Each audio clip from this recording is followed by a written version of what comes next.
नमस्ते। नमस्ते विद्यार्थियों। अध्याय 1 वास्तविक संख्या पढ़ रहे हैं। वास्तविक संख्या में बहुत सारे क्वेश्चंस कर चुके हैं। प्रश्नावली 1.1 का ये 7वां क्वेश्चन तक हो गया है।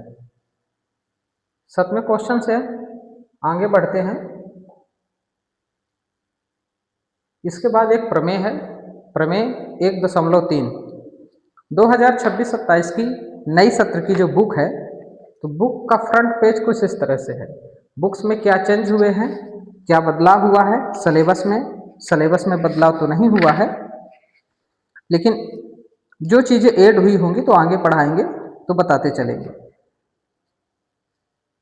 नए सत्र 2026-27 के अनुसार ही क्लास को संचालित किया जा रहा है और बहुत ही विस्तृत रूप से पढ़ाया जा रहा है। ध्यान से देखते जाना है। आज हम अगला क्वेश्चन करेंगे कि प्रमेय 1.3 यह कहता है कि अंडर रूट 2 एक अपरिमेय संख्या है। कक्षा 9वीं में हम लोग तो संख्याओं के बारे में सीखे हैं और परिमेय संख्या अपरिमेय संख्या के बारे में भी जानते हैं। आप जानते हैं कि अंडर रूट 2 एक अपरिमेय संख्या है, लेकिन इसको सिद्ध करके दिखाना है कि अंडर रूट 2 एक अपरिमेय संख्या है। इसको सिद्ध करके दिखाना है। तो क्वेश्चन में यही पूछता है कि सिद्ध कीजिए कि अंडर रूट 2 एक अपरिमेय संख्या है। इसको कैसे सिद्ध करेंगे, इसको देखना है। कोई भी संख्या होती है, अगर उस संख्या के अंदर रूट लगा है और रूट के अंदर अगर कोई भी अभाज्य संख्या है, कोई भी अभाज्य संख्या है, तो वो अपरिमेय संख्या कहलाती है। ये आप लोग जानते हैं और ये इंट्रोडक्शन में जब पढ़ा रहे थे परिचय वास्तविक संख्या में, तो ये बताया गया है। चलिए इस सवाल को हल करते हैं या इस प्रमेय को सिद्ध करते हैं कि ये प्रमेय, इस प्रमेय को सिद्ध करने के लिए देखते जाएंगे, बीच में जो भी चीजें आएंगी उसको समझते जाएंगे। पहली बात तो इसका विपरीत मान के चलना है, हमेशा इसका विपरीत मान के चलना है।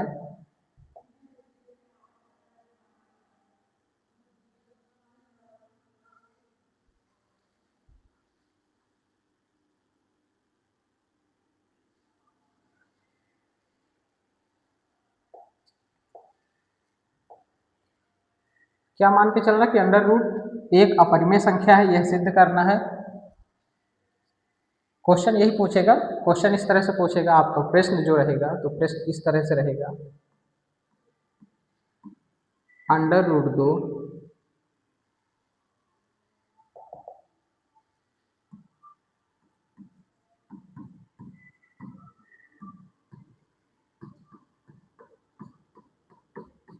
सिद्ध कीजिए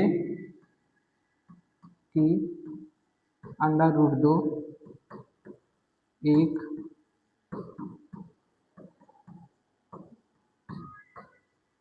अपरिमेय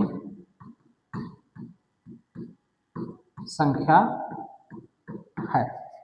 ये सिद्ध करना है। तो इसको सिद्ध करने के लिए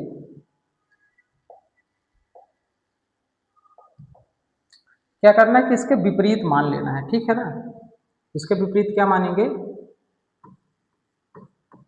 माना अंडर रूट 2 एक परिमेय संख्या है। इसका विपरीत मानेंगे। अगर ये हम सिद्ध नहीं कर पाएंगे कि अंडर रूट 2 परिमेय संख्या है, तो ये समझ जाएंगे कि अंडर रूट 2 अपरिमेय संख्या है। तो ये कह रहा है कि जब अंडर रूट 2 एक परिमेय संख्या है, तो परिमेय संख्या का मतलब ये होता है कि इसलिए अंडर रूट 2 बराबर पी बटे क्यू, परिमेय संख्या को पी बटे क्यू के रूप में लिखा जाता है, यानी अंश बटे हर के रूप में। लेकिन इसमें एक शर्त ये होती है कि जो क्यू है वह 0 के बराबर नहीं होना चाहिए, तभी वह परिमेय संख्या कहलाती है। साथ ही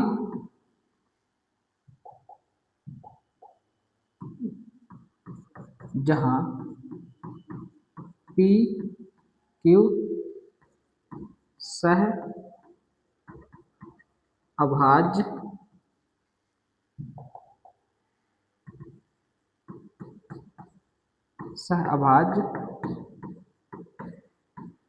संख्याएं हैं। थोड़ा समझते हैं सह अभाज्य संख्याएं क्या होती हैं। सह अभाज्य का मतलब होता है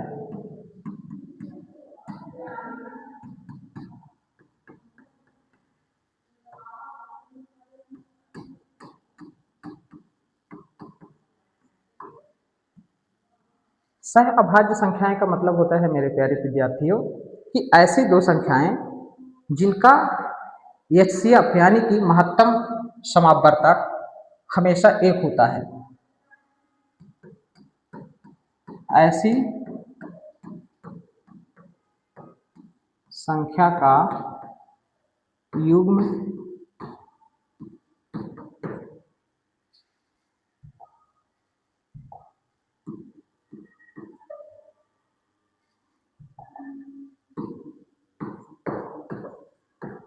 जिसका HCF इक्वल टू 1 हो।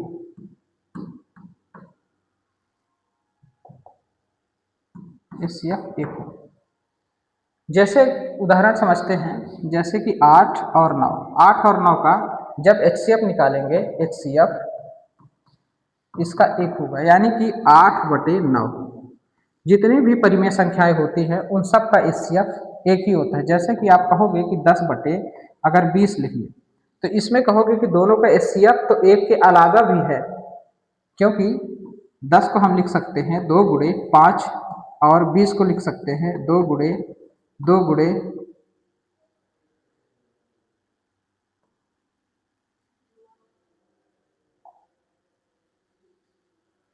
20 को हम लिख सकते हैं। इस तरह से विभाजित कर लीजिए। 2 से होगा तो 10 हो जाएगा और 2 से होगा तो 5 हो जाएगा, यानी कि 5। तो इसमें HCF देखिए, कहने के लिए इसका जो गुणनखंड है, अभाज्य गुणनखंड है, तो 2 है, 2 भी है, और 5 है और 5 भी है, यानी कि एक से ज़्यादा है। HCF इसका हम एक नहीं कह सकते हैं। इसका 10 और 20 का जो HCF है, 10 और 20 का HCF जो है, तो वो क्या है? 10 है। 2 × 5 यानी कि 10 है। तो इसको परिमेय संख्या तो कहा जाएगा, लेकिन इसको हम और छोटा करेंगे। छोटा करेंगे तो क्या करना पड़ेगा? विभाजित करते हैं। जब विभाजित करेंगे तो ये देखिए 5 से होगा तो 2 हो जाएगा, और ये 5 से होगा तो 4 हो जाएगा। फिर विभाजित हो जाएगा, 2 × 1 = 2 और 2 × 2 = 4, यानी कि 1/2। ये 1/2 लिखा है, ये परिमेय संख्या है, यानी कि इन दोनों के बीच में अब HCF 1 आएगा। 1 और 2 का HCF 1 आएगा। तो ये कह रहा है, समझ गए होंगे। चलिए आगे समझते हैं।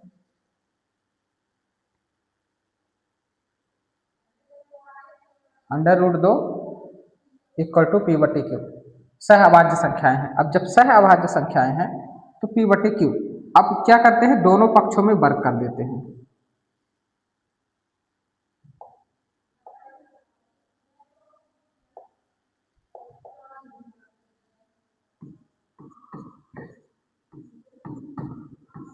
दोनों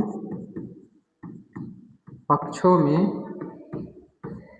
वर्ग करने पर, चलिए दोनों पक्षों में वर्ग करते हैं। जब वर्ग करेंगे तो √2 का वर्ग होगा, 2 के साथ P/Q का भी वर्ग होगा, यानी कि ये हो जाएगा हमारे पास √2 का वर्ग करेंगे।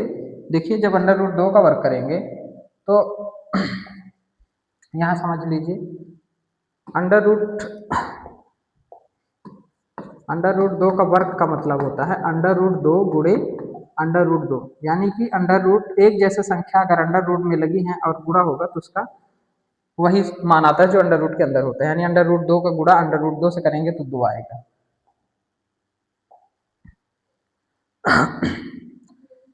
कितना हो जाएगा? यहाँ पर हो जाएगा 2, और ये P² हो जाएगा।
चलिए आगे समझते हैं। इसको इक्वेशन नंबर 1 दे देते हैं। ये समीकरण 1 हो गया।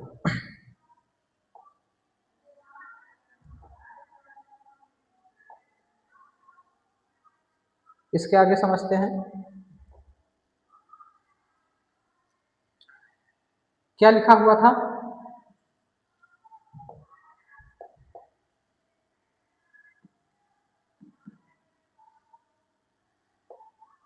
दो इक्वल टू पी स्क्वायर बटे क्यू स्क्वायर बराबर 1 लिखा हुआ है। समीकरण 1 है ये।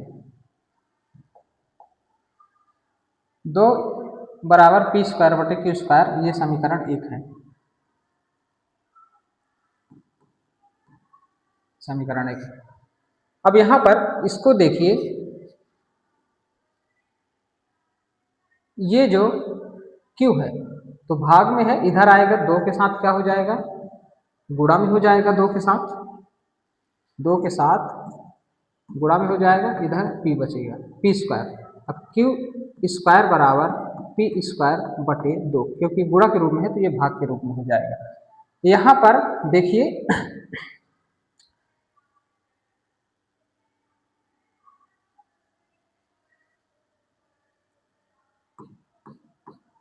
क्योंकि पी स्क्वायर 2 से विभाजित है,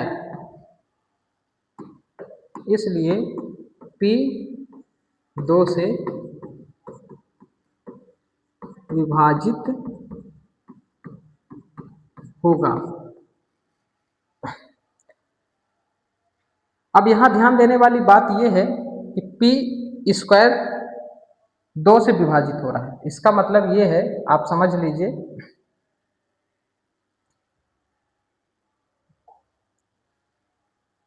चलिए यहाँ समझते हैं।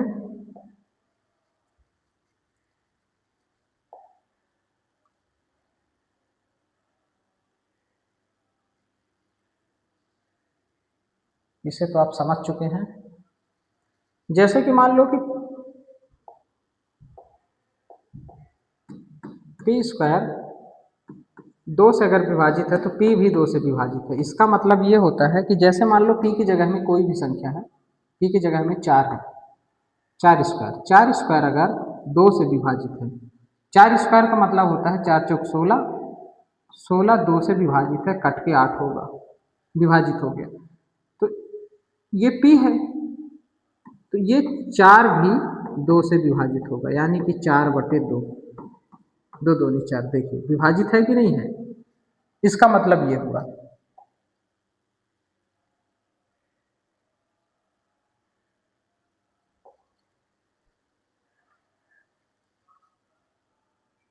यहाँ पर लिखेंगे यदि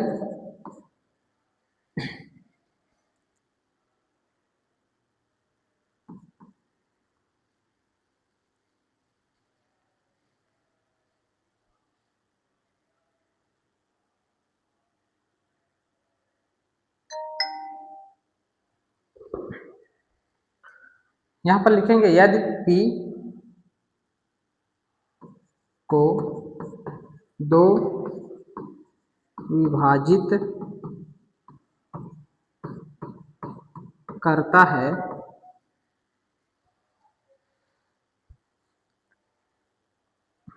p 2 को विभाजित करता है, इसका अर्थ हुआ, इसका अर्थ है कि p के पास एक के अलावा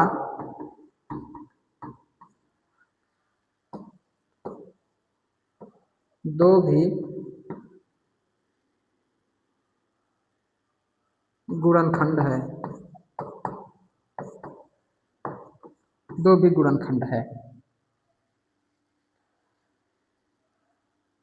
तब क्या करेंगे? अब इसके आगे देखिए, दो भी गुणनखंड, है। इसका मतलब P के पास अभाज्य गुणनखंड, P के पास जो अभाज्य गुणनखंड है वो 2 भी है इसके पास, इसलिए ठीक। अब इसमें क्या करना है, दोनों पक्षों में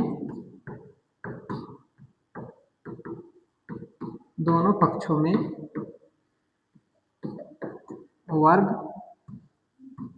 करने पर, जब दोनों पक्षों में वर्ग कर देंगे तो पी स्क्वायर बराबर 2c का स्क्वायर, यानी पी स्क्वायर बराबर 4c स्क्वायर,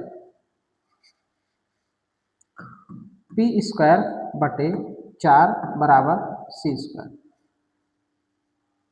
यहाँ पर P की जगह में समीकरण 1 से P का मान रखेंगे, तो P का मान अगर निकालेंगे तो यहाँ पर आप देख लीजिए, P का मान यहाँ पर निकालेंगे तो ये P स्क्वायर का मान 2q स्क्वायर लिखा हुआ है, कितना हो जाएगा 2